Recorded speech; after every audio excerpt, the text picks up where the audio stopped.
Perlahan-lahan insya-Allah kita mula dengan Ummul Quran Al-Fatihah. A'udzubillahi minasyaitonir rajim. Bismillahirrahmanirrahim. Alhamdulillahi rabbil alamin. Ar-Rahmanir Rahim. Maliki yaumiddin. Iyyaka na'budu wa iyyaka nasta'in. Ihdinas siratal mustaqim. Siratal ladzina an'amta 'alaihim ghairil maghdubi 'alaihim waladdallin. Amin. Amin. Insyaallah. A'udzubillahi syamil 'alim minasyaitonir rajim. Bismillahirrahmanirrahim. Innal hamdalillah nahmaduhu wa nasta'inuhu wa nastahdi wa nastaghfiruh wa na'udzu billahi min shururi anfusina wa min sayyiati a'malina. Man yahdihillahu fala mudilla lahu wa man yudlil fala hadiya lahu. Asyhadu an la ilaha illallah wahdahu la syarika lah wa asyhadu anna Muhammadan abduhu wa rasuluh. Qala rabbi shrah li sadri wa yassir li amri wahlul 'uqdatam min lisani yafqahu qawli. Rabbi zidni ilman amma ba'd. Assalamualaikum warahmatullahi wabarakatuh. Alhamdulillah, pertama-tama kita bersyukur kepada Allah Subhanahu wa taala. Dengan keizinan Allah kita dapat bertemu pada malam ini, insya-Allah dalam satu majlis, satu program yang sepatutnya malam ini adalah program halaqah gabungan Ansar,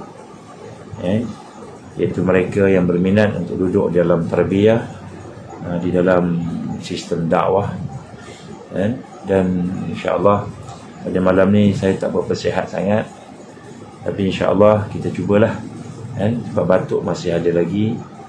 Alhamdulillah, Allah izin banyak dosa nak diampunkan, demam sikit lah insya-Allah. Dan mudah-mudahan insya-Allah kita dapat memanfaatkanlah sisa-sisa hidup kita insya-Allah. Jadi pada malam ini mungkin saya ingin memberi sedikit sebanyak penerangan, perkongsian berkenaan dengan beberapa perkara yang telah pun kita sebut pada kuliah-kuliah yang lepas. Kuatkan sikit volume. Kita tak pakai tak pakai mikrofon, sebab mikrofon Allah izin sebenarnya tak plan nak buat malam ni, tapi kita buat juga. Saya cuba kuatkan sikit suara saya. Jadi alhamdulillah, pertama saya nak sentuh sikit lah tentang PRN PRN yang baru lepas, Jadi dalam konteks akhir zaman, PRN yang ada pada kali ini, kita melihat bagaimana gelombang, kita tak nak panggil lah gelombang hijau, ataupun gelombang biru, gelombang ikut color parti politik.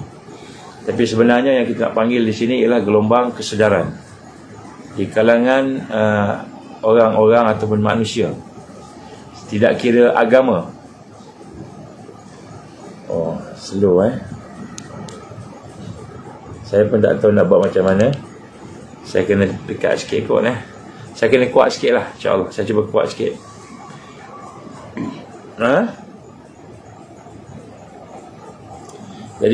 Jadi gelombang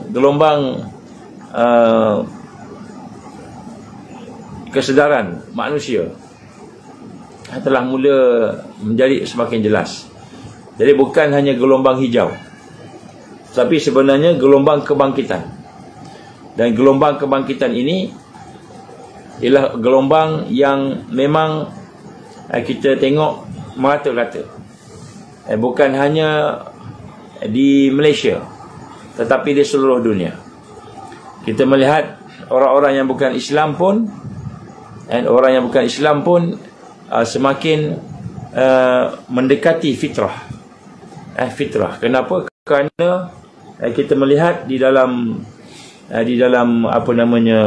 perkembangan dunia yang pada hari ini, dia ada dua perkembangan yang besar kalau kita perasan.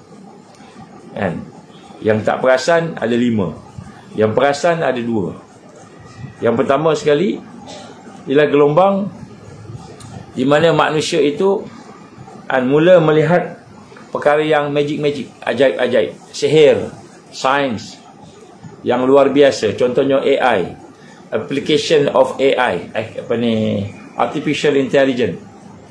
Yang mana artificial intelligence ini digambarkan oleh mereka yang mengkaji dan mereka yang melaksanakan AI ini.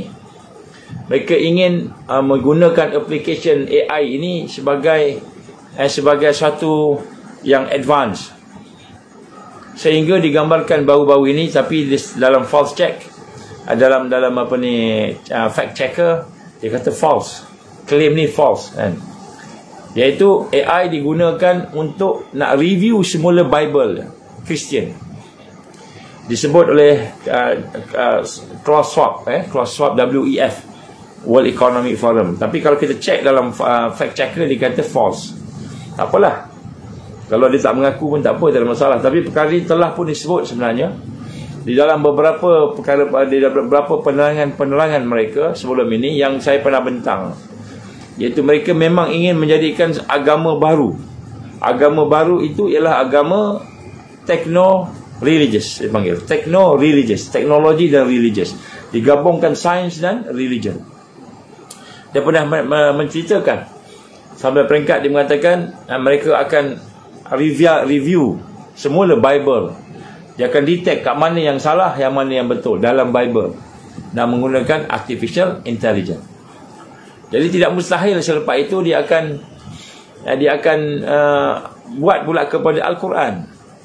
Dia akan detect ayat ini betul, ayat ini tak betul, ayat ini bercanggah, ayat ini apa. Dia boleh buat lah menggunakan artificial intelligence. Tidak mustahil. Jadi akhirnya AI ini sebenarnya, apakah matlamat AI ini daripada apa yang mereka sebut di dalam perkataan-perkataan mereka. Sebelum ni saya pernah bincang dalam kuliah-kuliah yang lepas, iaitu mereka ingin menjadikan manusia ini, kita lah, sebagai hackable animal disebut. And hackable animal. Jadi nombor satu, memang mereka nak menonjolkan sains, kebaikan AI ni. Maknanya dia akan membantu kita banyak dalam sudut aspek technical, machine, automotive, aspek-aspek kita kata benda yang boleh dikira dengan cepat kan, mungkin kita lambat. Contohnya effective and efficient, efficiency, ada sudut keberkesanan. Jadi AI ni banyak bantulah. Tetapi kalau niatnya itu tidak baik, iaitu niatnya mungkin di dalam mulkan Jabariyah ini, iaitu kerajaan antarabangsa yang ingin menguasai dunia, maka sebenarnya yang disebut di dalam presentation mereka ialah dia menggambarkan bahawa sehingga kita boleh berkomunikasi dengan AI tadi. Maknanya chip boleh diinsert di dalam badan kita, dalam otak kita, sehingga kalau orang tu dah mati pun kita boleh berinteraksi dengan orang tu. Dia kata talk to the death. Saya ada dia punya artikel dia, tapi nak kena carilah, lama dah. Talk to the death, sampai peringkat kita boleh bercakap dengan orang yang dah mati. Ini AI. Sampai peringkat dia boleh sedut kita punya memory, digambarkan situ memory tu daripada dia punya sistem tadi, sehingga akhirnya orang yang dah mati tu dia boleh bercakap dengan orang yang dah hidup. Begitu. Jadi artikel-artikel ini saya ada, tapi saya lama sangatlah. Jadi nak sebut sini, sebenarnya apa yang mereka gambarkan, artificial intelligence ni bukanlah untuk membantu sangat manusia ni. Itu mukadimah saja supaya orang boleh terima. Tetapi yang lebih penting pada mereka ialah mereka ni mahu melahirkan manusia yang boleh digodam. Godam ni hackable animal dipanggil. Jadi bila sebut hackable animal tu maknanya apa yang kita fikir, apa yang kita rasa, apa yang kita buat, apa yang kita cakap cara sembunyi-sembunyi, semua akan diketahui dan semua akan dikuasai. Ini AI. Ini hakikat AI yang mereka sebutlah, bukan yang kita nak, yang mereka sebut. Yang kita nak ni, AI ni mungkin yang boleh membantu kita dalam perkara-perkara yang kita kata teknologi, pergerakan, efisiensi dan sebagainya kan. Tetapi AI yang mereka maksudkan tu ialah nak melahirkan hackable animal. sehingga kan manusia itu kan boleh di hack, boleh digodam, boleh dimasuk dalam pemikiran mereka. Ini sebenarnya dia punya hala tuju dia. Kalau kita tengok dia punya research dia kat arah situlah, sehingga dia telah buat uji kaji terhadap orang yang telah meninggal dunia ataupun manusia ni.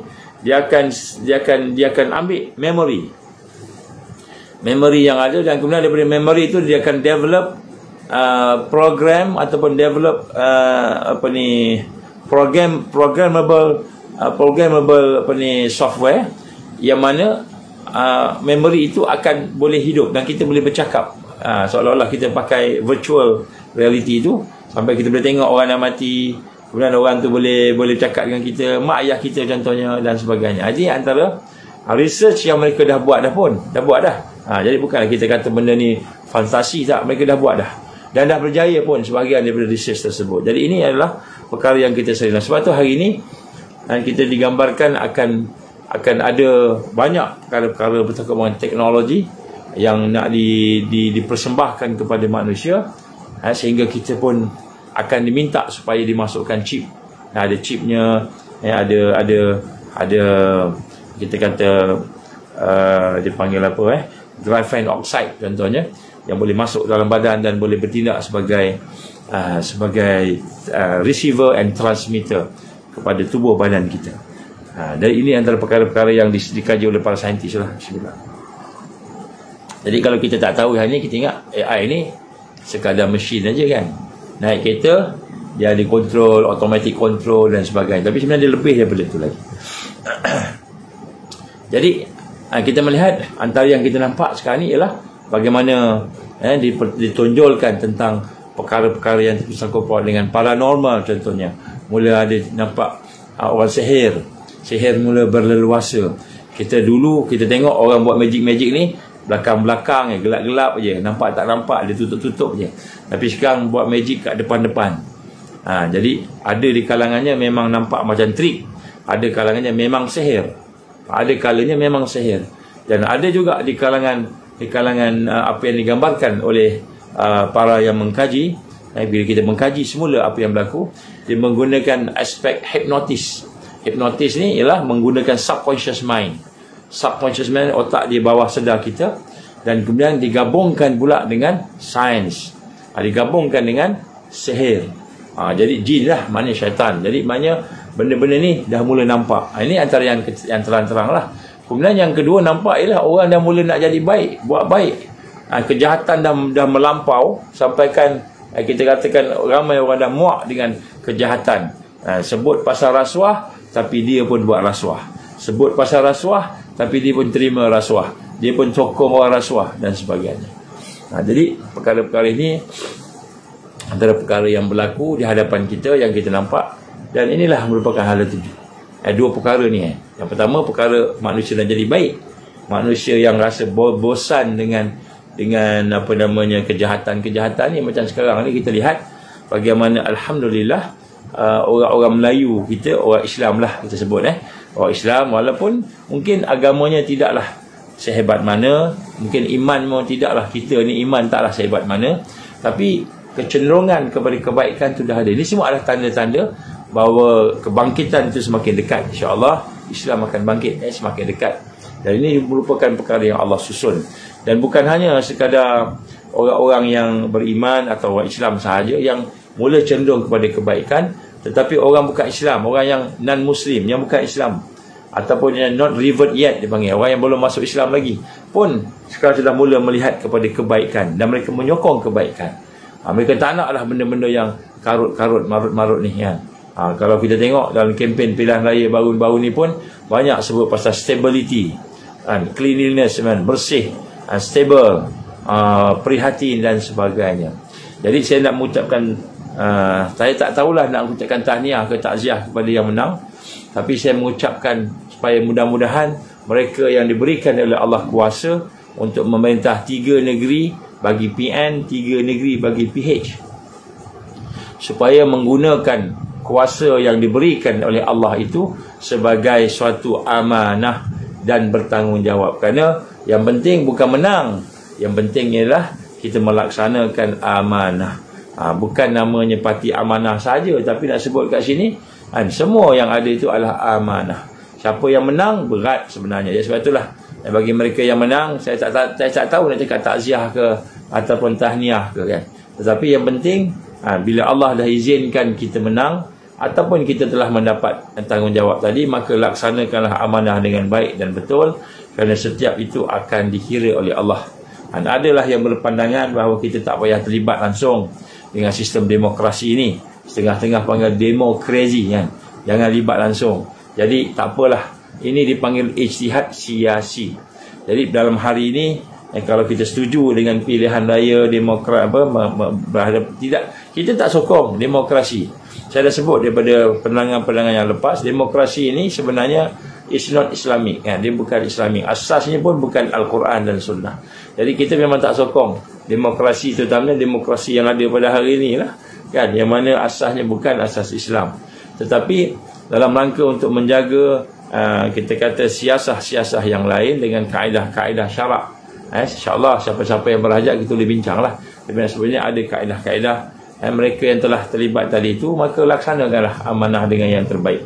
Kerana insyaAllah kita yakin Islam tidak lama lagi akan bangkit dan menang.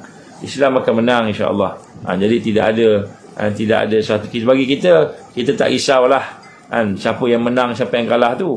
Yang penting yang menang tu laksanakan amanah. Yang kalah tu jangan pula gunakan kekalahan tu untuk berdengki dengan orang kan. Tak apa, Allah tak bagi menang.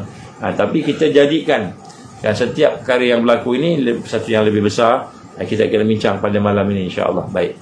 Perkara yang kedua yang saya nak sebut pada malam ini ialah berkenaan dengan suasana yang ada pada hari ini bertepatan dengan apa yang saya sebut pada kuliah-kuliah yang lepas. Pada kuliah-kuliah yang lepas, kita menyebut insya-Allah kita melihat satu perancangan yang telah dibuat oleh United Nations untuk mengadakan satu summit, satu sidang kemuncak. Satu sidang kemuncak, Summit of the Future. Itu sidang kemuncak berkenaan dengan masa depan. Dan kita telah pun terangkan di dalam 2 siri yang lepas bagaimana sidang kemuncak untuk masa depan itu adalah merupakan sidang kemuncak yang untuk meramalkan sekiranya krisis-krisis berlaku di masa-masa mendatang ini, maka sudah tentulah mereka mahu menjadikan satu platform. Mereka nak buat satu platform yang mana platform itu adalah untuk nak mengawal dan menguasai krisis tersebut dengan cara yang dikatakan yang terbaik lah, iaitu mereka akan menguasai. Dan inilah yang sedang mereka rancang. Jadi apa yang menjadi malangnya ialah sekiranya mereka ni betul-betul orang yang baik-baik, okey, tak apalah, yang beriman, bertakwa, kita okey lah kan. Tapi apabila yang di belakangnya daripada kajian-kajian kita, banyak orang-orang yang ada kepentingan, ada kes-kes jenayah dan macam-macam lah, termasuklah mereka yang korup dan sebagainya. Termasuk yang lebih penting lagi daripada kita punya kajian tu, melihat banyak orang-orang yang daripada keturunan Yahudi, Zionis, yang belakangnya tu ada pula geng-geng Al-Masih Dajjal kan, geng-geng Freemason lah, Illuminati yang menguasai WEF, menguasai WHO dan sebagainya. Jadi kita melihat platform yang dibina itu dia bukan sebagai platform yang nak menyelamat, tetapi lebih kepada platform untuk kepentingan-kepentingan yang tertentu. Jadi ini yang kita bimbang, yang kita risau. Malahan platform-platform yang nak dibuat pada masa akan datang ini, insya-Allah dia akan buat mungkin dalam September tahun depan. September tahun ni dia akan buat satu summit. Dia akan buat satu summit, saya sebut dah lepas. September tahun depan dia akan buat platform berkenaan future Summit of the Future. Jadi kita lihat yang menjadi masalah kita ialah apabila mereka akan melaksanakan platform yang menyebabkan negara-negara yang ada, termasuklah negara Malaysia, Indonesia, termasuklah Thailand, termasuklah Brunei, termasuklah semua sekali, akan kehilangan kuasa dan kedaulatan masing-masing kerana mereka terpaksa ikut atas alasan darurat. Dia sebut darurat. Kenapa darurat? Krisis. Dia sebut krisis ni darurat lah. Sebut krisis ni darurat lah. Darurat ni kita kata boleh lah buat benda yang tak boleh pun kena boleh lah, sebab darurat. Kalau tak ada makanan, darurat, nak mati dah, maka boleh makan makan benda yang diharamkan sebelumnya, babi ke kan, makan anjing ke, dah darurat bolehlah kan, makan sekadarnya. Tapi apa yang menjadi kita punya concern sini ialah bagaimana mereka akan melaksanakan platform emergency di peringkat antarabangsa, di peringkat global, disebut Mulkan Jabariyah tadi, dan kemudian mereka turun ke negara-negara seperti di Malaysia. Dan contohnya yang kita bincangkan pada masa yang lepas tentunya IHR, International Health Regulation, ataupun Pandemic Treaty kan, Global Pandemic Treaty GPT dan sebagainya. Begitu juga dengan ekonominya, begitu juga dengan educationnya, begitu juga dengan bencana alamnya dan sebagainya. Ya, sebab itulah pada hari ini sebenarnya setelah kita melalui PRN, dan sekarang ni kita dah mula nak bertenang sikit lah kan. Kalau tak tahulah kok lepas ni ada benda lain pula. Tapi nak sebut, kita wajib sebenarnya memikirkan perkara yang sebenar, isu yang sebenar. Bukan isu yang biasa-biasa kita dengar, tetapi permasalahan yang sebenar. Apa permasalahan yang sebenar? Rupa-rupanya dalam negara kita ni ada pengkhianat. Ada pengkhianat. Ada orang yang ada kepentingan tertentu mengkhianati amanah-amanah. Dan kalau dia fikir tentang nak menang pilihan raya je. Kalau dia fikir nak jadi menteri je. Kalau dia fikir nak ada kuasa je. Jadi pemimpin-pemimpin yang macam inilah yang perlu kita sedarkan. Jadi sebab itulah sebenarnya apa yang berlaku, saya nak cuba bacakan antara abad ini, bermula dengan 2 dekad yang lepas. Bermula daripada 2 dekad yang lepas, lebih kurang 2 dekad yang lepas, kita telah berhadapan dengan berbagai krisis yang menyebabkan satu dunia terbuka mata. Bermula daripada tahun 2001. Kalau kita ingat lagi tahun 2001, 9/11 peristiwa 9/11 ataupun World Trade Center yang telah diletupkan dan kemudian dijatuhkan, satu yang telah menyebabkan berlakunya pelbagai perkara selepas itu. Maknanya yang disasarkan bukannya World Trade Center, yang disasarkan bukan kita kata nak tangkap Osama bin Laden ataupun Al-Qaeda, tetapi sebenarnya yang disasarkan ialah untuk menghancurkan teroris. Disebut teroris, dia kata worldwide teroris. Dia kata teroris pengganas seluruh dunia yang dikatakan menjatuhkan World Trade Center. Jadi bila kita tengok balik World Trade Center tu, peristiwa tersebut rupa-rupanya itu hanyalah merupakan false flags yang mereka buat sendirilah. Jadi benda ni telah dibincang panjang lah di dalam berbagai convention lah. Tun Mahathir pun ada terlibat dulu. Nak bincang balik betul ke 9/11 ni benda yang datang daripada Osama bin Laden yang duduk dalam gua, yang dikatakan duduk dekat kawasan Pakistan, Afghanistan tu, boleh ke dia boleh arahan-arahan kepada orang dengan canggihnya kan, sebagainya, sampai orang Arab tu pula boleh bawa kapal terbang, bukan sembarang kapal terbang, bawa kapal terbang masuk ke dalam Washington, masuk ke dalam New York tanpa didetect, dikesan, ataupun kalau dikesan macam mana tak ada fighter jet fighter yang akan ikut dia, yang akan arahkan dia pergi tempat lain. Kalau tak akan dia tembak, letup sebelum sampai kan. Jadi banyak benda. Jadi termasuklah kita kata perkara-perkara itu bila siasat-siasat, rupanya itu semua adalah perancangan jahat. Perancangan jahat mereka untuk nak menimbulkan satu peperangan yang baru, iaitu peperangan dengan dikatakan teroris, dikatakan pengganas. Dan pengganas itu yang dimasukkan itu ialah Al-Qaeda, ataupun yang dimasukkan itu adalah Osama bin Laden, ataupun sebenarnya yang dimasukkan itu adalah orang Islam yang mengganas. Jadi mulalah orang Islam dituduh sana, dituduh sini dan sebagainya lah.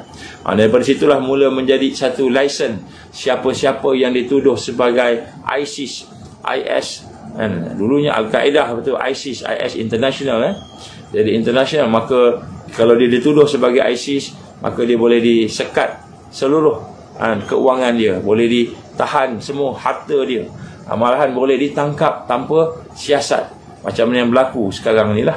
Di mana-mana sebut ISIS saja, terus orang kata kena tangkap lah. Orang semua percaya je ISIS, padahal tidak ada siasatan, tidak ada apa, tidak ada bukti pun. Kalau ada bukti pun, daripada apa yang saya kaji sendiri, sebenarnya kita boleh membuktikan bahawa ISIS itu sebenarnya datang daripada Amerika. Malahan mereka yang digambarkan sebagai pimpinan-pimpinan ISIS itu adalah orang-orang yang kita dapati sebahagiannya adalah CIA. Sebahagian ni orang-orang yang jadi spy 007 dan James Bond contohnya kan. Jadi Tapi dia menjadi satu krisis, menjadi satu yang membimbangkan, sehingga sampai peringkat kalau nak pergi ke Amerika contohnya, nak pergi ke mana-mana negara, dia punya periksa security dia tu macam kita ni salah lah, macam kita ni orang yang salah lah. Orang ada janggut sikit, ada serban, apa lagi ada serban, ada jubah, apa lagi pakaian macam style Osama bin Laden pula, lagilah. Jadi kita lihat ini krisis. Krisis ini sebenarnya adalah krisis yang banyak telah menyebabkan banyak perkara berlaku, rentetan daripada pengisytiharan untuk nak lawan teroris tadi pada tahun 2001. Ini contoh satu krisis yang mereka rancang, mereka buat, akhirnya kita percaya, pakat-pakat percaya.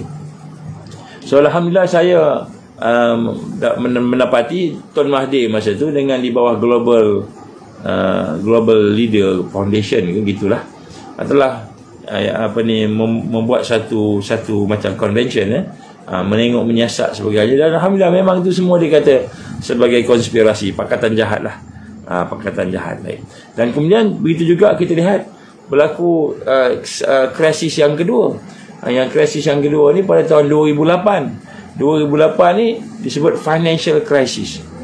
2008 ni kalau kita ingat, sehingga menyebabkan banyak perkara-perkara berlaku, Great Recession pada masa itu, kalau kita ingatlah. Kalau kita tak ingat tu tak apalah kan. Dan menunjukkan sini bagaimana keadaan itu telah menyebabkan berlaku beberapa perkara yang di negara sebelah barat, China pun terlibat, kita pun terkena jugalah. Ini disebut antara perkara yang besar. Saya tak nak pergi dalam sangat, detail sangat, sebab poin kita bukan, saya nak cuma sebut krisis demi krisis. Krisis demi krisis dibuat. Jadi tahun 2008 keluar pula satu krisis yang besar, iaitu krisis keuangan dunia. Lepas tu tahun 2014 pula berlaku lagi satu krisis yang besar. Apa dia? Ukraine lawan Rusia pula, perang. Ini bukan perang main-main, perang betul-betul ni. Sampai kita pun kata, macam mana ni? Ni 2014, kita sekarang ni nak masuk dah 2024, maknanya dah 10 tahun, almost 10 years. 14, 15, 16, 17, 18, 19, 20. Aduh, 10 tahun. Dekat 10 tahun. Bagaimana keadaan yang berlaku pada tahun 2014 tu, 20 hari bulan Februari. Ukraine lawan pula Rusia, menyebabkan berlaku satu bentuk menyebabkan krisis makanan contohnya, sebab Ukraine pengeluar kedua terbesar gandum, Rusia pengeluar gandum terbesar, Rusia terbesar, dia nombor 2. Berlaku krisis makanan, kemudian krisis energi, Rusia tahan, tak boleh nak bagi energi elektrik lah apa kat kawasan Europe dan sebagainya. Jadi besar, sampai hampir-hampir kita mendengar akan berlakunya nuclear war, Ukraine dengan Rusia, macam nak nuclear war dah, macam itu kan. Jadi kita lihat ini antara berlaku 2014. Pada masa tahun 2014 juga kan, Bill Gates dia membentangkan di dalam dia punya convention dia pula, dia kata tentang akan wujudnya satu peperangan yang baru disebut biological warfare, chemical warfare, yang lebih bahaya daripada nuklear. Ni tahun 2015 tu Bill Gates bentang pula cerita pasal tu. Pada masa itulah, kalau kita ingat lah, saya cuma recap sikit. Jadi 2014-15 ni pada masa Ukraine tengah perang dengan Rusia, perang tu sampai sekarang tak habis lagi. Bill Gates kata ada lagi satu perang, satu krisis lebih besar daripada nuklear, daripada nuclear war, daripada semua tu. Apa dia? Inilah coronavirus. 2014, 2015 dia menyatakan akan berlaku satu serangan yang lebih besar, satu krisis yang lebih besar, dan kita tidak bersedia untuk berhadapan dengan krisis itu, kata Bill Gates kan. Apa dia? Virus, coronavirus. Maka dia tunjuk gambar virus macam buah rambutan tu ada campur-campur kan, ada tunjuk pula tu. Jadi kita ada virus baru ni. Rupa-rupanya tahun 2019 meletup pula krisis yang baru, iaitu krisis coronavirus and pandemic. Pandemik dipanggil, sampailah sekarang, tak habis-habis sampai sekarang. Ini 2019. 2017, 2018 berlaku benda lain pula kan, berlaku benda lain. Mula bencana alam mula ada. 2018 berlaku tornado, berlaku hurricane, berlaku kita bencana alam di sana sini, mula nampak kan. China banjir, masa tu dah banjir dah kan, dan seterusnya lah. sehinggalah kita melihat hari ini kan, 2020 mulalah kita kata PKP, krisis, ekonomi jatuh, orang muflis ramai, orang tak ada makanan, sampai terpaksa taruh bendera putih lah, bendera hitam lah dan sebagainya. Tahun 2021 PBB, United Nations telah mengumumkan bahawa itu tahun 2021 adalah tahun malapetaka. Tahun malapetaka. Malapetaka apa? Malapetaka yang paling buruk. Tahun 2021 kata PBB, masa tu 2020 lah. Dia mengumumkan tahun 2021 ke atas adalah merupakan tahun krisis kemanusiaan yang paling buruk. Jadi sebelum dia buat Summit of the Future tahun 2024 ni, tahun depan ni, sebelum dia buat Summit of the Future tu tahun 2020 tu, dia dah bagi dah, dia panggil brainwashing kepada semua kita. Dalam keadaan itu semua takut dengan pandemik, semua takut sehingga terpaksa PKP, terpaksa buat kawalan.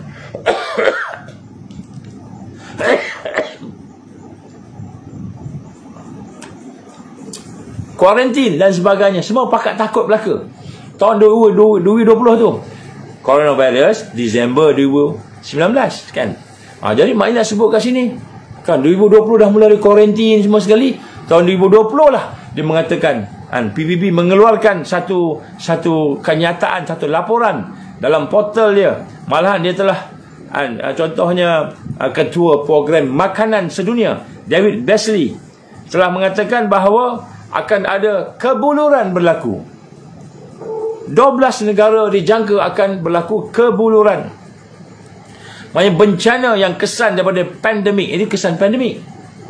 Kesan pandemik dikata akan berlaku kebuluran, akan berlaku kematian, dan kemudian akan juga berlaku bencana alam.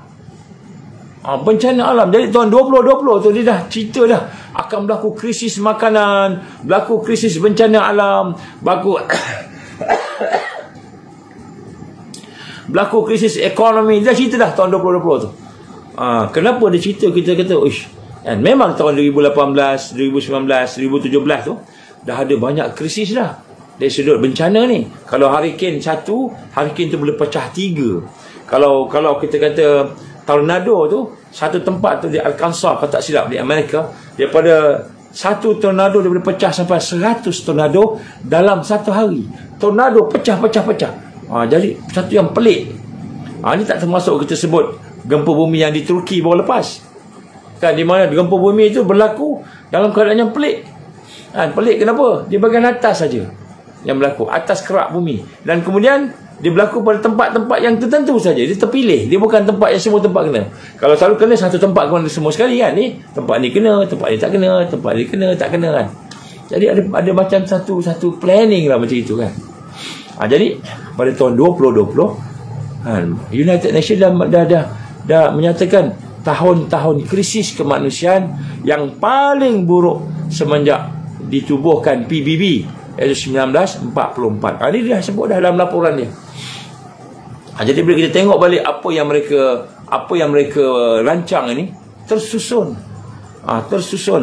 Dan kemudian sampailah dikatakan bahawa sekurang-kurangnya 12 negara akan kebuluran. Mungkin akan berlaku kemarau, mungkin akan berlaku bencana-bencana pandemik, ataupun bencana-bencana alam dan sebagainya, termasuklah bencana ekonomi. Jadi kita lihat bagaimana perkara malapetaka ni sedang menunggu di muka pintu, kata mereka lah, United Nations, dalam satu perhimpunan di mana 193 anggotanya yang mewakili negara-negara yang ada pada masa itu.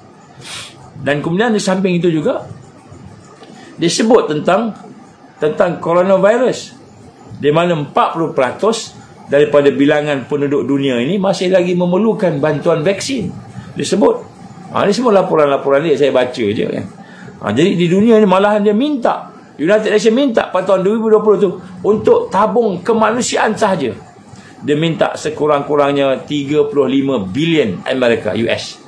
Bersama dengan lebih kurang kita hampir 15 bilion. 15 bilion lebih kurang itulah untuk kemanusiaan sahaja kan. Jadi itu lepas itulah maka mereka minta lagi dan sebagainya.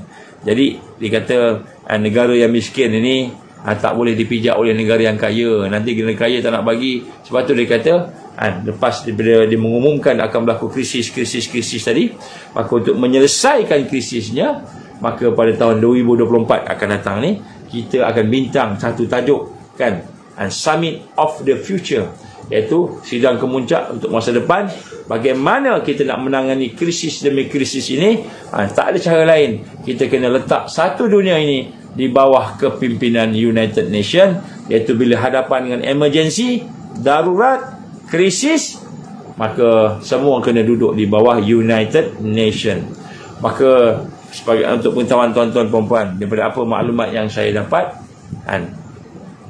kemungkinan besar IHR, International Health Regulation, akan activated di Malaysia dan juga di negara-negara lain kemungkinan besar bulan Disember.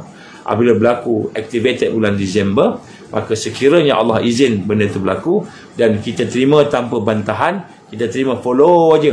Main negara kita ni follow aja, punya pemimpinnya macam bengong, tak boleh nak fikir, follow ikut je, maka kita akan terperangkap dengan kerja-kerja untuk mereka merampas kuasa, merampas kedaulatan negara kita, sehingga kan mungkin pada masa itu mereka akan kontrol semua benda. Jadi kita bukan tak ada orang cerdik, kita bukan tak ada pakar-pakar, kita bukan tak ada orang yang pandai-pandai, kita bukan tak ada orang yang teror-teror. Antara negara-negara dunia ni yang ramai pakar fizik, pakar bio, pakar medical, pakar semua ni Malaysia lah.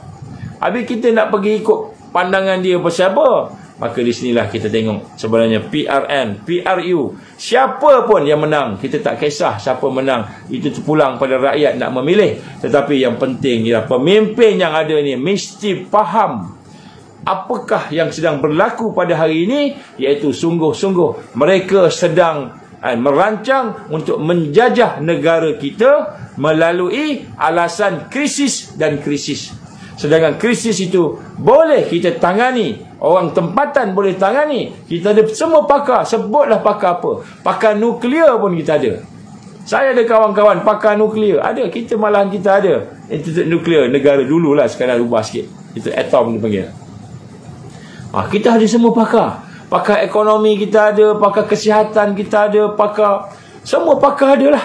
Kenapa yang kita nak bagi kepada WHO, WEF dan segala jenis tok nenek, platform tok nenek yang ada tu daripada United Nations atau mana-mana badan dunia untuk nak menguasai negara kita? Mereka boleh bagi cadangan, tak apa.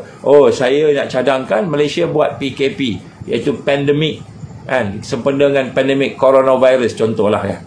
Jadi okey, cadangan, maka kita turunkan, kita punya orang pula. Orang kita bukanlah orang yang bengong yang ikut WHO je.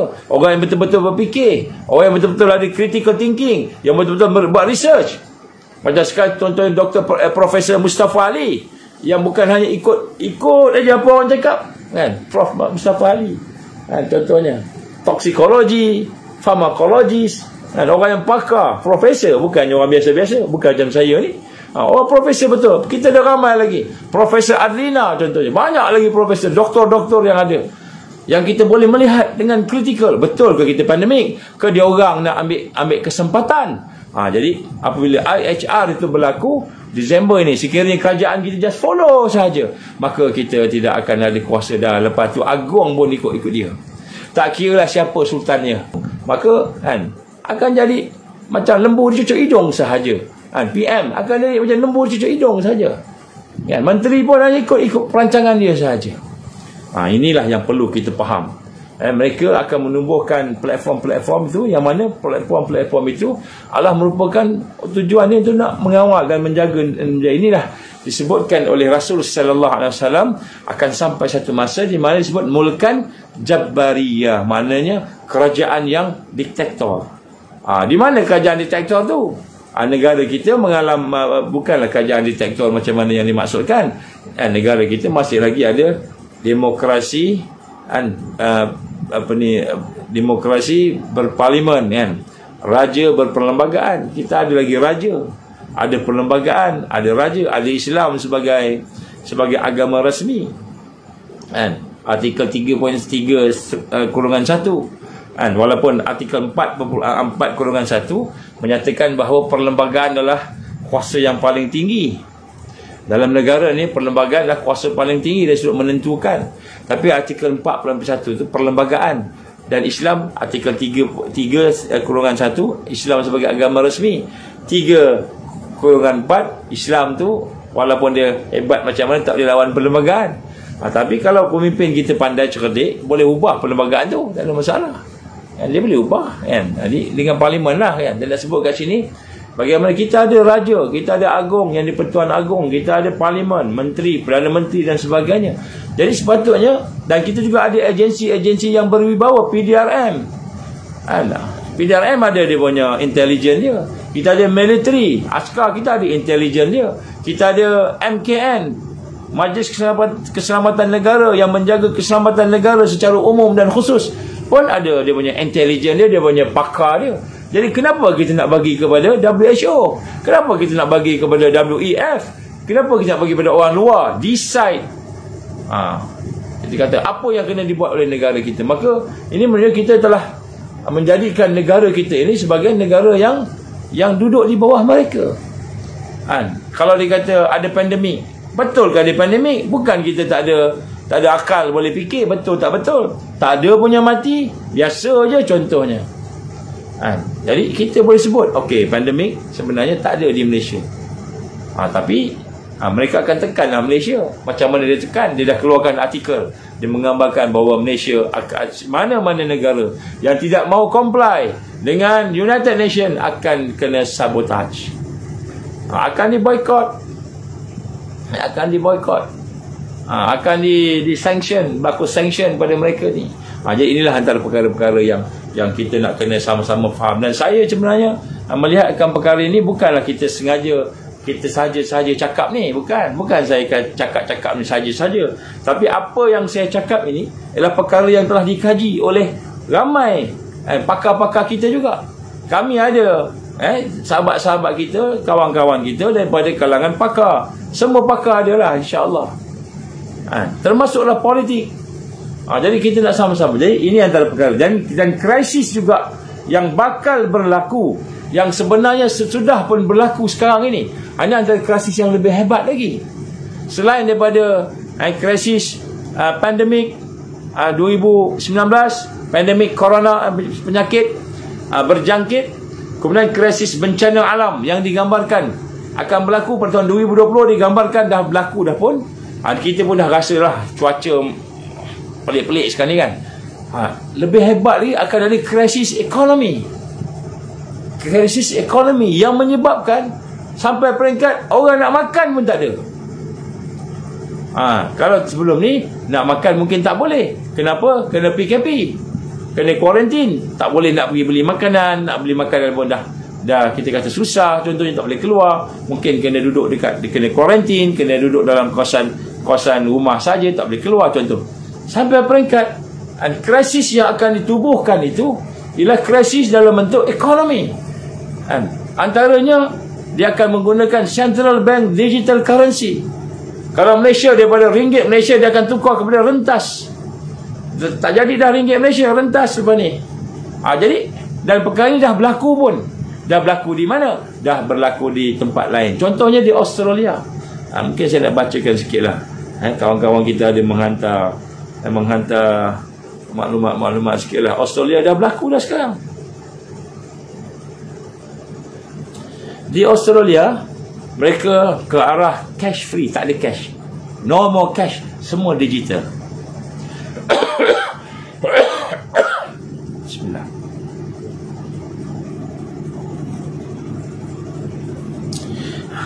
Bayangkan kalau kita tak ada cash langsung. Saya bukan sokong cash, saya bukan sokong fiat money, bukan. Tapi cash ini salah satu daripada perkara yang digunakan sekarang, yang digunakan sebagai sistem yang kita guna trading lah apa sebagainya.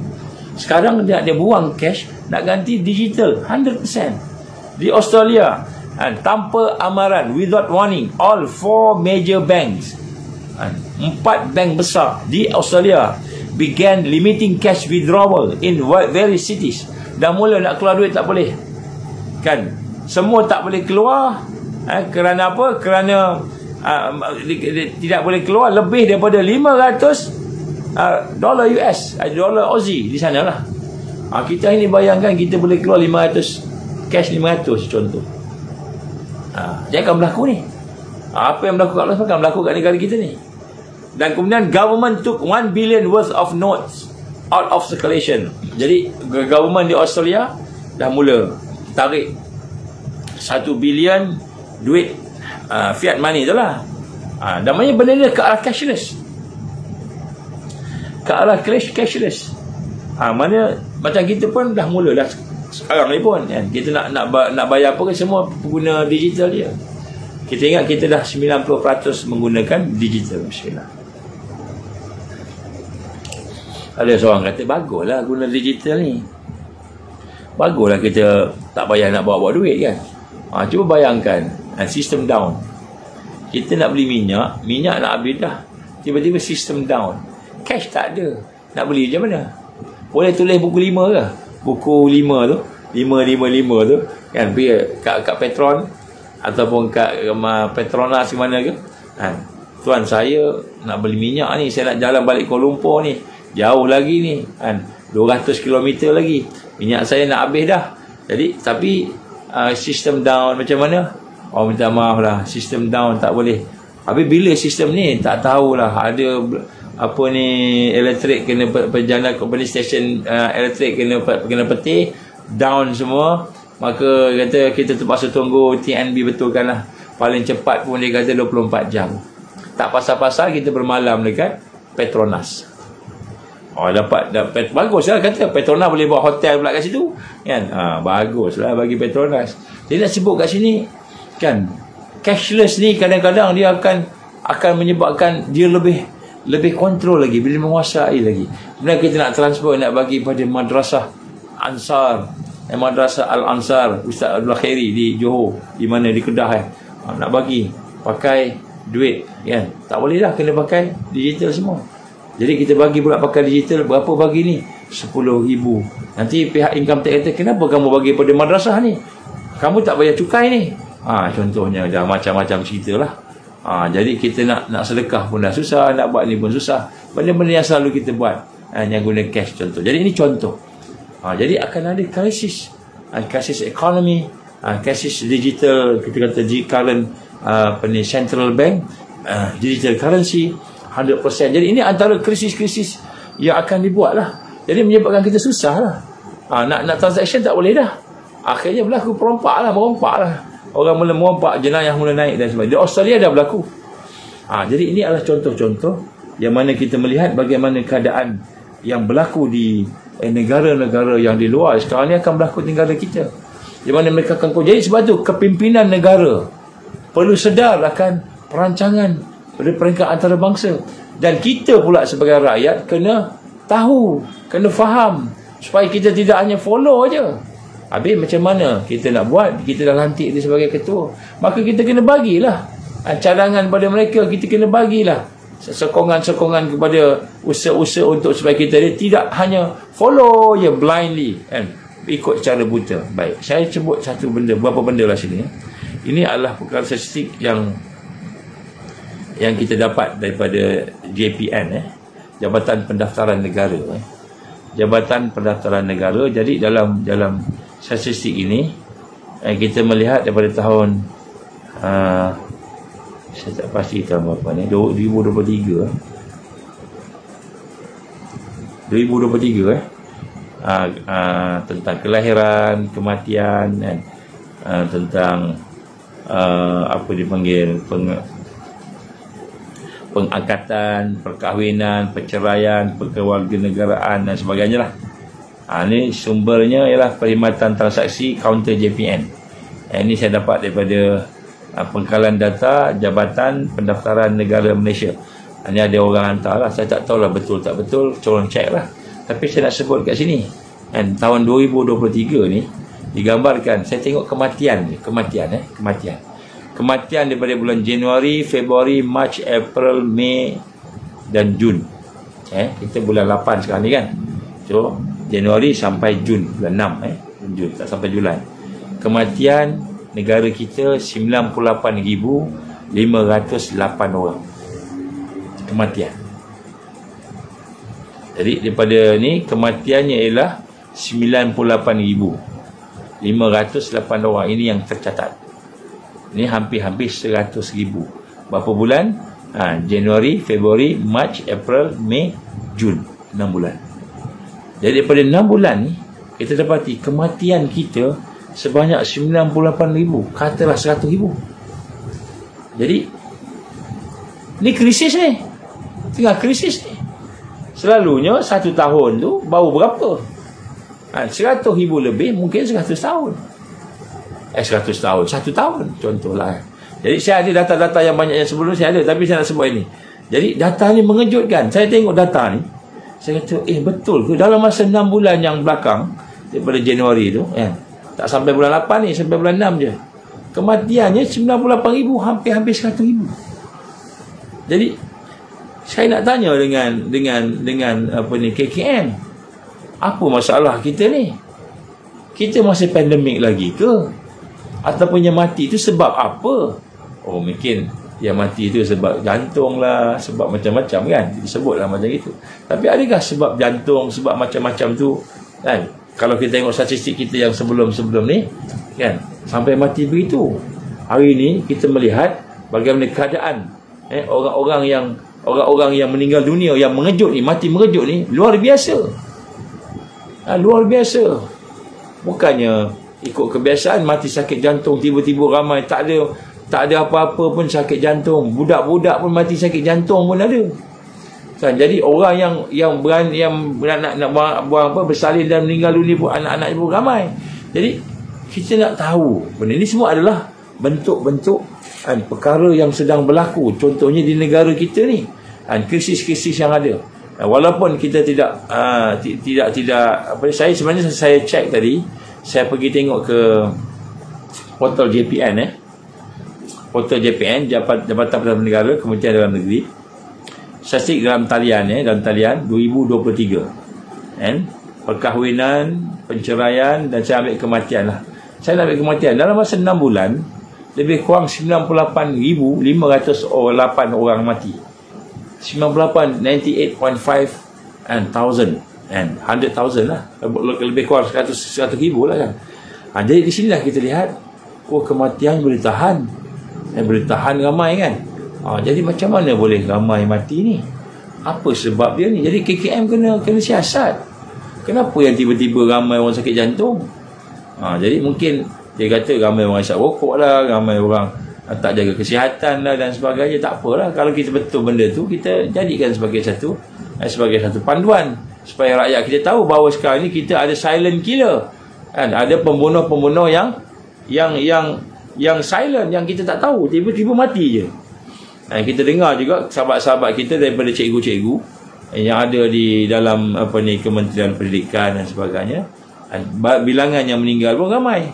Dan meninggal yang ramai ni bukan orang tua-tua yang nak pencen tu, yang muda-muda kan, cikgu-cikgu muda-muda lagi kan, pencen dan sebagainya. Jadi inilah antara perkara yang sebenarnya krisis-krisis yang akan kita berhadapan dengannya pada masa-masa yang mendatang ni, yang mana daripada krisis ini kita akan berhadapan dengan perkara-perkara yang mungkin menyebabkan kita sebenarnya mendekati suatu suasana di mana kita akan hidup dengan susah dan susah. Jadi apa yang kami nak buat, apa yang kita nak buat sekarang ni? Jadi antara perkara yang saya nak cadangkan pada malam ni, insya-Allah saya tak nak lama-lama kan. Saya pun sebenarnya tak pernah nasihat sangat ni. Saya paksa juga dia doa supaya tak batuk lah. Jadi yang pertama, tuan-tuan dan puan mata Allah, kita kena bersikap peka. Kita kena peka dengan realiti. Dan kita peka dengan realiti ni bukan hanya sekadar realiti diri kita, realiti keluarga kita, tetapi kita kena peka dengan realiti yang ada di sekitar. Kenapa? Kerana bila kita melihat apa yang berlaku di sekitar, dia akan datang ke rumah kita juga, dia akan datang pada kita juga. Dan apa yang saya nak sampaikan kepada tuan-tuan dan puan rahmat Allah Ta'ala, bila saya melihat juga beberapa kajian yang dibuat oleh orang-orang yang bukan Islam, Contohnya mereka yang ada kepakaran di Amerika, kepakaran di Eropah, orang yang berfikir, ni, yang pakar, expert lah. Dan mereka telah mengkaji dan mereka telah mendedahkan macam-macam kerosakan seolah-olahnya dirancang, kerosakan yang dirancang. Begitu. Ini dari sudut pakar orang sains ni. Nanti insya-Allah mungkin saya compilekan, nanti saya akan beritahu lah yang terbaru ni kan, yang latest. Kemudian yang kedua, bila saya melihat orang yang mengkaji juga, siapa yang mengkaji, orang bukan Islam juga. Orang bukan Islam, orang Islam saya cakap sekali lagi, orang bukan Islam tu. Orang bukan Islam mengkaji, terutamanya orang-orang yang mempunyai kepekaan, sensitivity dengan agama, iaitu orang-orang Kristian, malahan orang Yahudi yang mahu mengamalkan Bible dia, mahu mengamalkan Old Testament dia, Torah dia, kan, yang betul-betul nak ni, dan mereka mengkaji. Dan daripada kajian-kajian mereka yang saya tengok lah, saya perhati juga orang-orang Kristian sebagainya kaji, sebab kita nak melihat apa pandangan mereka tentang realiti sini kan. Bukan kita je, dia orang pun ada juga kitab-kitab, walaupun kita tak setuju lah dengan kitab dia tu, tapi kepekaan dia tu menunjukkan kepada kita bahawa banyak perancangan-perancangan yang kita sebut sebelum ini berkenaan dengan, contohnya the third temple, kebangkitan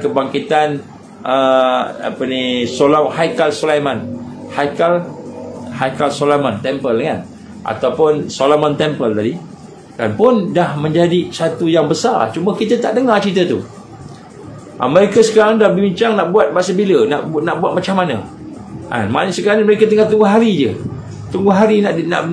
nak buat je, nak bina je. Dia punya persiapan semua dah lengkap dah. Persiapan dah lengkap. Haikal Sulaiman tu persiapan dah lengkap dah. Mereka cuma tunggu hari Malik Messiah keluar je. Ataupun sebahagian mereka berpandangan Haikal Sulaiman tu kena buat dulu, lepas tu barulah Malik Messiah tu keluar. Jadi, dan sebahagian daripada mereka, daripada Sanhedrin, saya baru review balik Sanhedrin yang kita sebut sebagai kumpulan dia panggil Majlis Syura kepada Israel Raya tu, Sanhedrin tu. Mereka telah pun mengeluarkan kenyataan-kenyataan bahawa sesungguhnya kan, apa yang akan berlaku dalam masa terdekat ini ialah masa-masa kebangkitan Messiah. Mereka dah keluarkan dah, semua dah buat dah. Dia punya itu semua dah buat. 70 negara yang dikatakan akan bersama dah duduk bersidang, dan bersidang banyak kali dah. Cuma dia daripada 70 negara tu, dia punya king dia punya pengurusi tak ada. Dia tunggu Malik Messiah. Baik, jadi daripada apa yang mereka sebut, daripada tanda-tanda yang mereka sebut kan, saya dapati Kristian pun ya, yang Yahudi pun ya, semua nak menunjukkan bahawa masa-masa kebangkitan itu telah sampai. Disebut 2025, 2024 disebut. 2025 tu kira antara yang disebut lah. Yang banyak yang sebut 2025, 2026. Tapi sebenarnya 2024 tu dia bermula kat situ. Baik. Jadi sebab itulah bagi kita kan, kita nak kena peka dengan segala yang berlaku. Bukan kita peka ni supaya kita tak nampak kita ni tak boleh buat apa dah, takut apa. Jangan, bukan. Sebab bila kita peka dengan perancangan jahat ataupun dengan realiti yang ada semasa, maka kita boleh hubungkan dengan hadis-hadis yang kita belajar, hadis yang kita tengok dalam buku-buku hadis Rasulullah SAW tentang akhir zaman. Dan masa itulah baru kita nampak, yang tersurat, yang tersirat, yang tersurat, yang tersirat. Dan kemudian pada masa itu baru kita nampak keperluan kita untuk mempersiapkan diri kita. Sebab itu tuan-tuan puan-puan rahmati Allah, saya ingin menyuruh pertama sekali, marilah kita peka, meningkatkan kepekaan kita. Yang pertama sekali dengan kelemahan diri kita ini, supaya kita boleh baiki diri kita. Now is the time for all of us to be together. Kita kena bersama-sama dengan orang yang ada kesedaran. Jangan duduk seorang-seorang, jangan fikir seorang-seorang, kerana kita kena bersama-sama. Dan daripada apa yang saya kaji, yang saya tengok pula, daripada tanda-tanda yang Allah bagi pula daripada sahabat-sahabat kita yang soleh, daripada tuan-tuan guru kita, daripada orang alim ulama yang mengeluarkan pandangan-pandangan mereka, kita melihat bahawa keadaan di Nusantara ini special. Mereka akan memberikan kekuatan dan Allah akan berikan kekuatan dan kemenangan. Bermula dengan kebangkitan di sebelah Nusantara, di sebelah Malaysia, Indonesia, Thailand, Singapura, Brunei. Mana Nusantara ni, Asia Tenggara ni akan merupakan satu tempat yang mana kita akan ada satu bentuk kesedaran dan kebangkitan. Jadi beruntunglah kita di sebelah sini. Bukanlah makna kita beruntung untuk kita pasti menang, tak. Tapi beruntung ni maknanya kekuatan tu akan bermula di sini. Jadi kekuatan tu bukan pada seorang-seorang. Jangan kita ingat kita seorang-seorang kita dah okey dah semua. Tapi kekuatan tu bermula dengan apabila kita memahami akan bagaimana cara kita untuk membina kekuatan tadi. Contohnya nak saya sebut tentang bagaimana kita nak memahami akidah kita dengan betul, tauhid. Bagaimana nak mentauhidkan Allah. Ini benda penting ni. Mentauhidkan Allah benda sangat penting. Kita betul-betul nak kena kenal Allah. Nak kena kenal Allah. Kalau kita ibadah tak pandai, mungkin kita tak belajar agama, sekolah agama dan sebagainya kan. Tapi kita kenal Allah. Kita dapat sampai sayang Allah, kenal Allah dengan kenal yang sebenar hati kita. Bukan dengan akal semata-mata. Orang yang kenal dengan akal, dia takkan sampai kenal Allah. Dia kenal Allah dengan hati kita, dengan basirah kita. Kita kena faham. Dan kemudian bila kita mengenali Allah dengan basirah tadi, dengan kita ada suasana yang tarbawi, boleh mendidik kita, dengan ada sistemnya, dengan amalan-amalannya dan sebagainya kan. Barulah Allah akan membuka cahaya-cahaya untuk membantu kita. Sebab ilmu yang paling penting di akhir zaman ini bukan hanya ilmu yang ada di buku dan di kitab. Ilmu yang paling penting ialah ilmu yang datang daripada Allah kepada kita. Yang direct daripada Allah kepada kita. Cahaya yang Allah bagi, panduan yang Allah bagi. Itu yang paling penting. Kenapa? Kerana ujian yang kita hadapi di akhir zaman ini ialah ujian dalam bentuk sihir, ujian dalam bentuk emosi. Kita akan berhadapan dengan emosi. Kita akan berhadapan dengan ujian emosi, ujian sihir, ujian dalam bentuk fakta-fakta sains yang menyeleweng, ujian dalam bentuk ujian yang disebut kaum majus. Macam mana Nabi sebutkan hadis ni kan, setiap zaman itu ada majus, setiap umat itu ada majus, ada kaum majusi. Dan kaum majusi di kalangan umat aku ini ialah yang menggunakan akal, otak aja, rasional dia. Ini menggunakan logik aja. Itu kaum majusi digambarkan oleh Rasulullah sallallahu alaihi wasallam. Majus. Jadi guna otak aja. Dia tak ada bimbingan, tak ada didikan, cahaya yang diberikan oleh Allah kepada hati mereka. Jadi sedangkan itulah yang paling besar untuk melihat kegelapan, kezaliman tadi, untuk melihat kerosakan tadi. Jadi sebab itu macam mana nak bersihkan hati kita, macam mana nak bina supaya kita boleh kenal Allah dengan betul. Itu salah satu perkara yang paling penting. Bukanlah itu saja. Ada orang ingat mari kita kena pergi jumpa guru-guru tasawuf, belajar tasawuf. Jadi masalah tasawuf hari ini kan, bukan masalah tasawuf dari sudut ilmu, tapi masalah tasawuf hari ini, kefahaman yang difaham oleh sebahagian, tak semua, daripada tuan-tuan guru yang tasawuf ni, dia hanya fikir tentang hati, tentang tazkiyah nafs, tapi dia lupa tentang musuh. Dia lupa tentang realiti wakat yang ada sekitar dia. Sehingga dia sibuk. Kita kena uzlah, kita kena khalwat. Semata-mata bukan uzlah khalwat tak penting. Penting. Tapi kita kena fikir hak tu dulu. Sehingga kan kita tak faham tentang realiti kehidupan yang ada. Kita kena tengok Islam ni dalam bentuk yang menyeluruh. Ini masalah kita.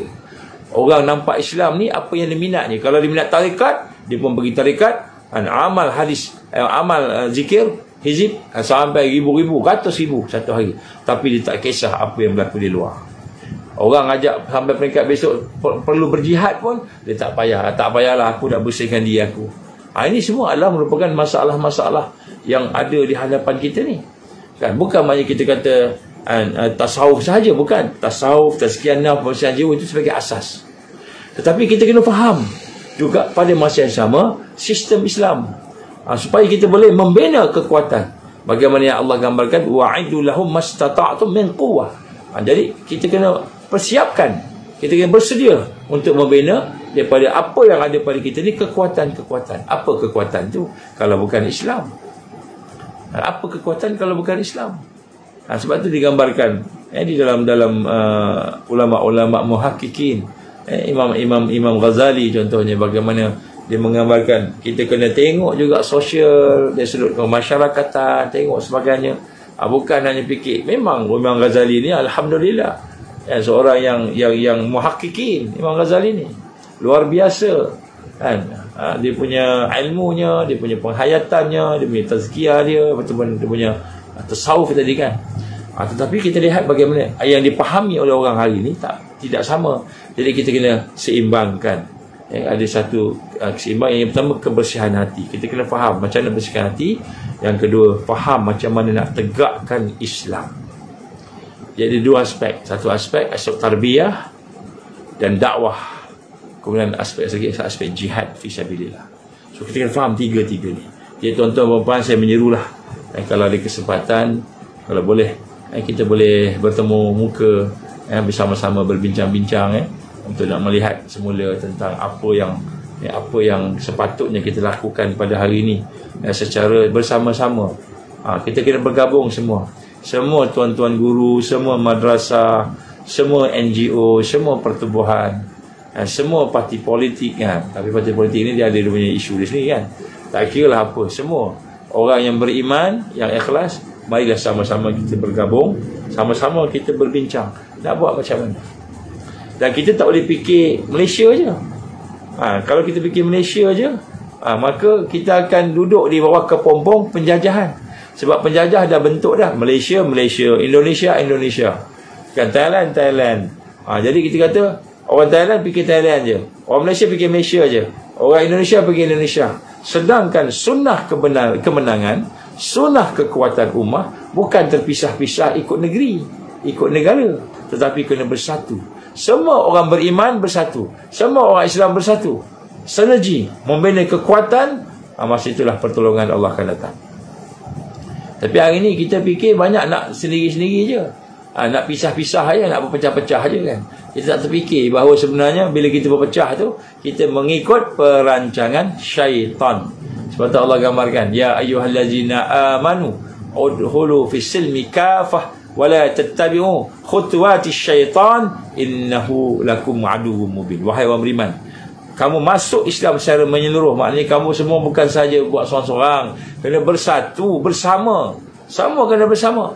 Wala tattabi'u khutuwati syaitan. Jangan ikut jejak langkah syaitan. Syaitan ni nak suruh kita fikir pasal diri kita je, fikir pasal keluarga kita je, fikir pasal kumpulan kita je, fikir pasal negeri-negara kita je. Itu semua khutuwati syaitan, perancangan syaitan. Malaysia fikir Malaysia, tak payah fikir Palestin, tak payah fikir Al-Aqsa.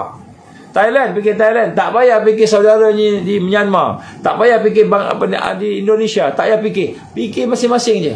Maka kita telah mengikut khutuwat, perancangan jahat syaitan. Innahu lakum aduwwum mubin. Sungguh mereka ni orang yang memusuhi kalian, musuh kamu yang nyata. Nak sebut kat sini. Sebab tu kita kena faham. Jadi kita akan berhadapan dengan krisis. Ingat apabila mereka telah menegakkan platform emergency, darurat, ataupun platform krisis di satu dunia ni, maka ketika itu mereka akan menguasai seluruh dunia secara langsung. Maka pada ketika itu tidak ada dah yang di Pertuan Agong, hakikat tidak ada dah. Contohnya saya sebut digital currency.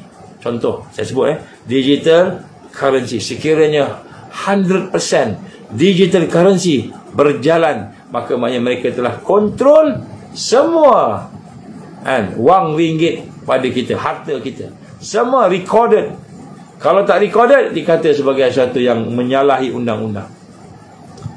Kita kena record semua, satu sen pun kita kena masukkan dalam digital tadi. Semua kena ada. Rumah nak kena record, berapa harga rumah, 100,000 kena masuk 100,000 harga rumah.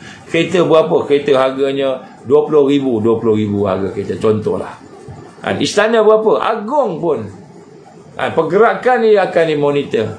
Tak boleh dah simpan. Nak simpan gold apa semua tak ada. Semua pakai digital belaka. Sebab tu saya menyeru kepada duli-duli yang maha mulia, Seri Paduka Baginda yang di Pertuan Agong. Begitu juga saya menyeru kepada sultan-sultan, duli yang maha mulia, sultan-sultan di negeri-negeri yang ada. Terutamanya sultan-sultan yang bakal memegang jawatan seperti Sultan Johor, duli yang maha mulia Seri Paduka Sultan Johor, Sultan Iskandar, yang akan jadi agung. Saya menyerulah supaya tengoklah perkara ni. Kerana sekiranya digital currency ini berjalan 100%, no more cashless, no more gold pun dia orang kontrol semua, maka simpanan tuan-tuan, puan-puan, datuk-datuk, tansi-tansi, simpanan ahli politik yang duduk kat belakang cash wala, begitu juga simpanan raja-raja yang ada di mana-mana tu, habis semua akan dikuasai oleh mereka.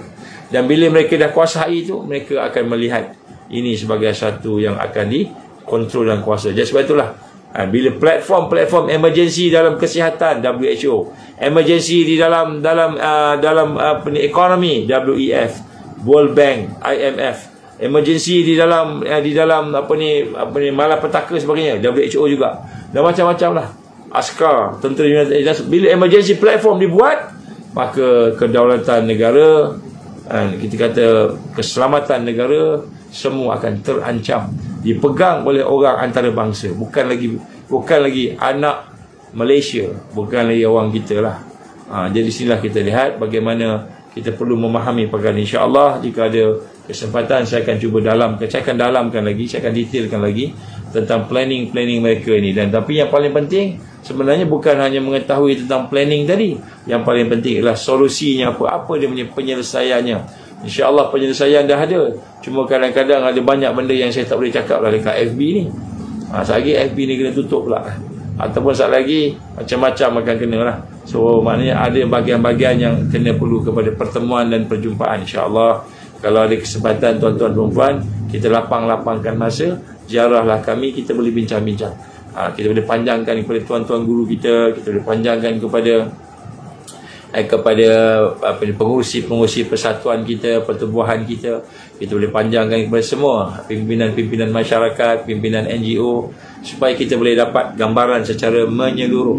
Dan kemudian daripada gambaran menyeluruh apa yang sedang berlaku dan bakal berlaku, yang telah pun disebut dalam Quran dan hadis juga sebenarnya, maka kita boleh sama-sama melihat apa pula yang Nabi cadangkan untuk kita buat secara praktikal.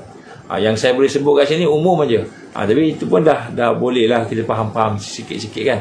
Jadi mudah-mudahan insya-Allah apa yang kita cuba lakukan ini akan diberikan oleh Allah kekuatan dan bagi tuan-tuan yang mungkin intelijen daripada polis, intelijen daripada militeri yang ada di dalam sini yang mendengar apa yang saya sebut ini, saya mohonlah kalau boleh tolonglah sampaikan kaji benda. Kalau saya cakap ni tak betul kan, kajilah, cari yang benar-benar. Saya harap apa yang dia rancang itu tak jadilah. Tapi kalau Allah izin jadi, maka kita perlukan khidmat daripada semua intelijen yang ada di dalam majlis kita ni.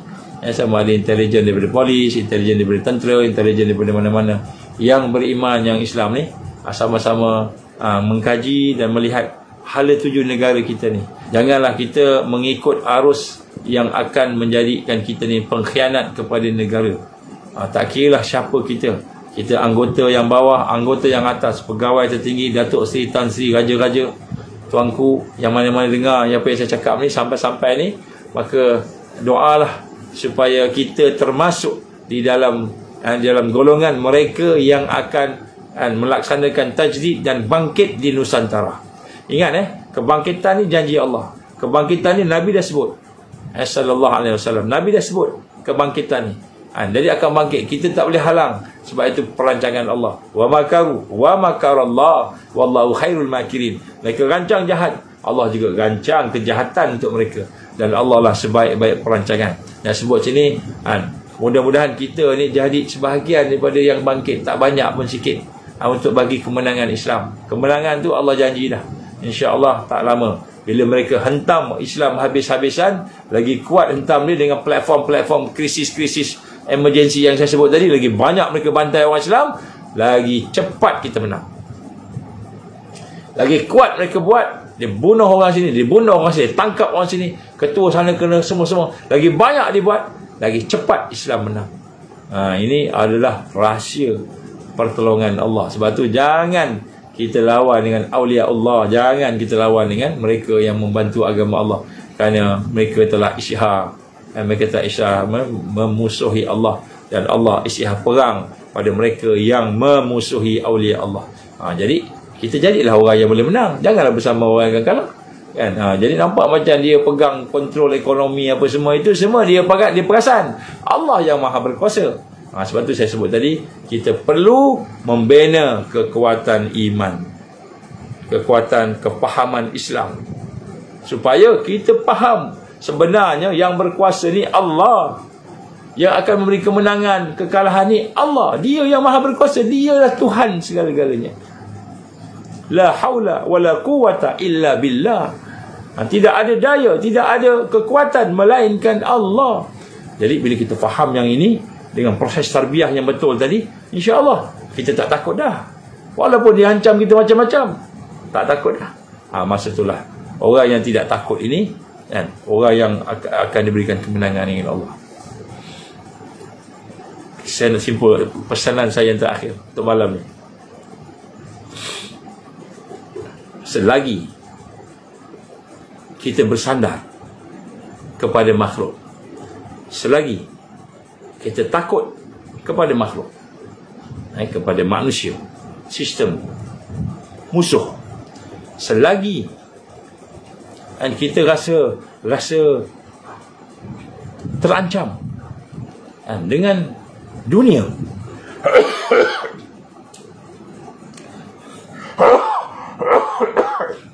dunia yang hilang, selagi kita bersandar dengan makhluk, selagi kita takut dengan makhluk, selagi kita harapkan rezeki daripada makhluk, kita rasa rezeki ni, kerja kita, bisnes kita bukan Allah, bersandar ni dengan manusia bukan Allah, takut ni dengan musuh, dengan manusia bukan Allah, selagi itulah, lagi besar kita takut kepada makhluk, lagi besar bersandar kepada makhluk, lagi besar kita rasa rezeki tu dunia yang bagi, makhluk yang bagi, maka lagi besarlah syirik kita kepada Allah. Bila syirik kita mensyirikkan kepada Allah dengan dunia, dengan makhluk tadi, maka tidak ada pertolongan Allah kepada kita. Allah membiarkan kita dengan yang kita bersandar dengan dia. Kita bersandar dengan siapa? Bos kita. Bersandar dengan siapa? Ketua kita. Bersandar dengan siapa? Kerja kita. Bersandar dengan siapa? Makhluk tadi. Maka Allah lepaskan kita kepada siapa yang kita bersandar. Kalau kita takut tadi, takut kepada musuh, takut kepada, kita kata kuasaan dunia tadi, askar adalah apa benda semua, takut tadi pada manusia tadi, maka Allah akan biarkan kita kepada orang yang kita tak. Kalau kita rasa rezeki kita tu sebab kerja kita yang bagi kita makan, kerja kita yang bagi kita rezeki, dunia kita, bisnes kita, bos kita, syarikat kita, maka Allah akan biarkan kita. Jadi tuan-tuan puan-puan, ini hakikat. Kenapa kita hari ni asyik kalah, hari tewas, hari tak jadi ya, tak menang pun sikit-sikit dia. Kerana sandaran kita, takut kita, rezeki kita, syukur kita bukan pada Allah. Sebab tu saya sebut tadi, bila kita betul-betul memproses hati kita, bersih hati kita, dan kemudian betul-betul kita benar-benar meletakkan diri kita dalam tarbiyah bersama dengan orang yang boleh mentarbiah kita, dan hati kita tu, maka di situ bermulanya cahaya Allah untuk memberikan kemenangan. Jadi datanglah apa pun, Jadi sebab tu saya sebut krisis demi krisis ni dah berlaku dah, dan sedang berlaku pun. Tapi bukanlah nak menakutkan, sebab sepatutnya tidak menakutkan, sepatutnya makin kuat. Kan Nabi sallallahu alaihi wasallam dengan sahabat-sahabat, kan di Madinah, kan datang seorang kata, kan sesungguhnya orang-orang Quraisy di Mekah telah bergabung dengan orang-orang yang lain, dan mereka bergabung nak mengepung Madinah, maka habislah kamu nanti. Maka perkataan mereka itu, kata Allah dalam Quran bagaimana menggambarkan perkataan mereka menakutkan Maka dia kata cukuplah hasbunallah wa ni'mal wakil. Kan? Menyebabkan mereka lebih kuat lagi iman mereka. Oh, Dajjal nak datang ke? Mereka nak kontrol ekonomi kita ke? Oh, mereka nak masukkan chip dalam badan kita ke? Digital ID ke? Oh, mereka nak kontrol penyakit kita ke? Kesihatan kita ke? Oh, nak kena ambil ni, kena tu ke? Nak kena paksa-paksa ke? Lagi kuat mereka merancang untuk menghancurkan, untuk menguasai, untuk menjajah umat ini. Maka orang beriman tadi, hasbunallah wa ni'mal wakil, cukuplah Allah yang memelihara, yang menjadi wakil aku, menjadi pemelihara aku, pelindung aku. Maka Allah gambarkan lagi kuat kan, orang Quraisy berkumpul tadi, lagi kuat iman sahabat-sahabat Nabi sallallahu alaihi wasallam. Kenapa? Lagi kuat pergantungannya pada Allah. Tapi kita hari ni dengar, oh ekonomi nak kena ni ke, oh ni penyakit ke, pandemik ke, nak kena ada lagi, nak kena ambil vaksin lagi ke, oh nak kena ni, nak kena macam-macam. Kita pun rasa bimbang sampai fikir nak lari je, nak masuk hutan je, nak ada emergency je. Di mana iman kita pada Allah? Di mana iman kita pada Allah? Di mana iman kita pada Allah? Sebab tu kita kena duduk dalam proses tarbiyah. Bentuk iman kita, hati kita. Barulah kita ada kekuatan. Di situ bermulanya cahaya. Cahaya tadi. Kalau tidak, kita tak ada apa-apa. Memang kita tak ada apa-apa pun. Yang adakan apa-apa tu Allah sahaja. Ini kita kena faham. Nak kena makrifat pada Allah. Tolong dengar kuliah-kuliah saya berkaitan dengan persiapan untuk hijrah. Mungkin kuliah-kuliah tu kita akan buat belas-belas siang. Siapa yang terlepas boleh tengoklah dia punya rakaman dia selagi ada. Saya tak tahu berapa lama ada kat FB ni. Yang takut besok dia orang potong-potong pula, dia orang delete. Ada kuliah-kuliah saya yang dah kena delete ni. Dah mula di delete dah ada dah. Jadi selagi boleh ni dengarlah kalau boleh persiapan insya-Allah. Itulah insya-Allah kita akan sambung. Mungkin kalau Allah izin besok malam ke macam mana ke, ataupun pagi siang ke, saya akan cuba sampaikan lagi apa yang telah kita buat insya-Allah. Jadi janganlah kita gembira sangat sebab ada sebahagian kita menang PRN, ataupun sedih sangat sebab kita kalah dalam PRN. Tapi kita nak rasa bahawa apa yang berlaku adalah dengan qada dan qadar Allah, dan apa yang berlaku sebenarnya untuk meneka kekuatan Islam. Allah nak beri kemenangan kepada Islam. Ini berita baik. Apa pun yang berlaku di atas muka bumi ini, semua ke arah kemenangan Islam. Ini bukan saya kata, ini Allah SWT janji dalam Quran. Nabi SAW janji dalam hadis-hadisnya. Islam pasti menang. Ya, sebab itulah kita jangan takut-takut, jangan bimbang-bimbang. Tengok benda tu macam negatif, tapi rupanya ada hikmah. Tengok benda macam buruk, rupanya ada kebaikan yang banyak di samping perkara yang kita nampak macam buruk aja. Begitu. Jadi insya-Allah mudah-mudahan Allah ampunkan dosa-dosa kita. Mudah-mudahan Allah berikan kita untuk bersama dengan golongan-golongan yang ikhlas, golongan-golongan yang benar-benar nak berjuang dalam rangka sunnah Rasulullah SAW, jihad, dakwah dan tarbiyah. Jihad, dakwah dan tarbiyah insya-Allah. Jadi mudah-mudahan Allah akan berikan kepada kita kekuatan insya-Allah. Jangan pecah-pecah, jangan kita ada buruk sangka dengan sahabat-sahabat kita, dengan orang lain. Jangan kita ada buruk sangka. Baik sangka dulu, bersih sangka. InsyaAllah. Kalau ada orang rasa saya ada buat salah pada siapa-siapa pun, saya minta maaf. Malam ni saya dah minta maaf lah. Kalau ada siapa-siapa yang rasa saya ada buat silap ke, salah ke, saya minta maaf sangat-sangat. InsyaAllah mudah-mudahan Allah ampunkan dosa saya lah. Kalau saya ada, dan kalau ada siapa-siapa buat salah dengan saya, buat dosa dengan saya, buat apa pun, di belakang, di depan, saya tahu ada perkara begitu, insya-Allah saya maafkan. Saya dah maafkan insya-Allah. Allah SWT Al-Ghafur, dia suka orang yang memaafkan. So insya-Allah saya memaafkan. Jangan simpan-simpan. Jadi yang bersih, yang baik kita ambil, yang buruk, yang keruh kita buang. Jadi kita bersihkan hati kita, lapangkan dada kita. Jadi insya-Allah kalau saya ada buat salah pada siapa-siapa, saya mohon ampun kepada Allah dan minta maaf pada semua. Tetapi kalau siapa-siapa buat salah kat saya lah, ataupun kat siapa-siapa sahabat-sahabat kita dalam Ansar ada kesalahan-kesalahan, insya-Allah saya dah maafkan. Saya memang maafkan insya-Allah. Saya tak pernah terasa apa, cuma sedih je. Sedih je, tapi tak apa. Saya tak ada ambil hati semua. Insya-Allah mari sama-sama kita bersama-sama, kita berkumpul, kita berbaik sangka, dan kemudian kita lalui kehidupan yang mendatang dengan cara yang terbaik insya-Allah. A'udzubillahi samil alim minasyaitonir rajim. Bismillahirrahmanirrahim. Alhamdulillahi rabbil alamin, wassalatu wassalamu ala asyrafil anbiya'i wal mursalin wa ala alihi wa sahbihi ajma'in. Allahumma innaka ta'lamu anna hadhihi al-qulub qad istamat ala mahabbatik wa taqat ala ta'atik wa tawahadat ala da'watik wa ta'ahadat ala nusrati syari'atik.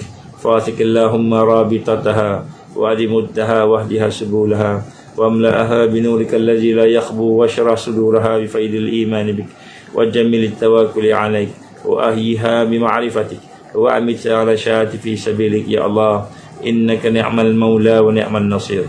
Allahumma ya mukallibal qulub sabbit qulubana ala dinik wa ala ta'atik wa ala jihad fi sabilik. La ilaha illa anta subhanaka inna kunna minaz zalimin. Rabbana atmim lana nurana waghfir lana innaka ala kulli syai'in qadir. Rabbana la tuzigh qulubana ba'da idh hadaitana wa hab lana min ladunka rahmah innaka antal wahhab. Rabbana zalamna anfusana wa illam taghfir lana wa tarhamna lanakunanna minal khasirin. Rabbana hab lana min azwajina wa dhurriyyatina qurrata a'yun waj'alna lil muttaqina imaman.